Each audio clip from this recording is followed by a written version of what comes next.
इस बार की जो थीम दी गई है वह 4S पर आधारित जीवन के उन महत्वपूर्ण क्षेत्रों को, भारत की संत परंपरा जो भारत की आध्यात्मिक ज्ञान की धरोहर के प्रतिनिधि हैं, हमारा साइंटिस्ट जो भारत के लौकिक जीवन की ज्ञान की धरोहर का प्रतिनिधित्व करता है, हमारा सोशल रिफॉर्मर समाज सुधारक जो समय समय पर समाज के अंदर आई हुई विकृति को दूर करने में अपना योगदान देता है, और हमारा छात्र स्टूडेंट जो नए भारत की परिकल्पना को साकार मूर्त रूप देने का काम कर रहा है। इन चारों को मिलाकर के महर्षि अगस्त को ध्यान में रख करके इस कार्यक्रम को आगे बढ़ाने की थीम के साथ एक कार्यक्रम आगे चल रहा है। सज्जनों, मुझे बताते हुए प्रसन्नता है, महर्षि अगस्त के बारे में मान्यता है कि महर्षि अगस्त उत्तर और दक्षिण भारत को जोड़ने वाले एक ऐसे ऋषि हैं। उनके बारे में कहा जाता था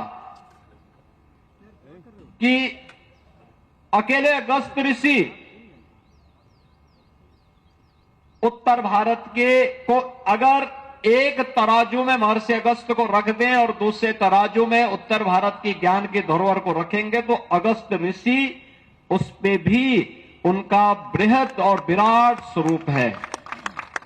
भारत की ये दो महत्वपूर्ण परंपराओं को काशी और तमिल के माध्यम से जोड़ने का, उत्तर से दक्षिण को जोड़ने का, संस्कृत और तमिल को आपस में जोड़ने का एक सशक्त माध्यम महर्षि अगस्त भी रहे हैं। और हजारों वर्ष पहले उत्तर से जाकर के पूरे दक्षिण भारत में इस अभिनंदनीय कार्य को महर्षि अगस्त ने आगे बढ़ाया था। कहते हैं भगवान राम को माता जानकी के, माता सीता के खोज के लिए प्रेरणा प्रदान करने और उस समय के राम रावण युद्ध में आदित्य हृदय स्त्रोत का मंत्र देने का काम भी महर्षि अगस्त ने ही दिया था।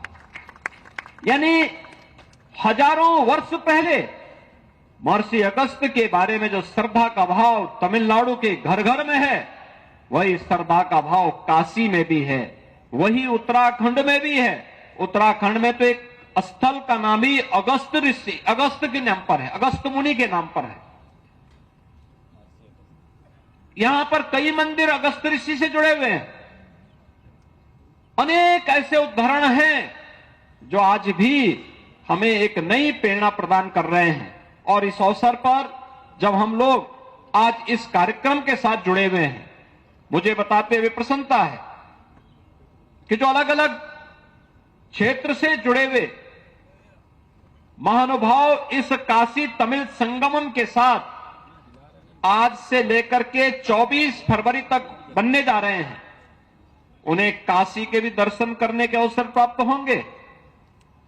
प्रयागराज में भी त्रिवेणी में आस्था की डुबकी लगाने का, महास्नान का भागीदार बनने का अवसर प्राप्त होगा। और अयोध्या में भी रामलला के दर्शन करने का सौभाग्य प्राप्त होगा।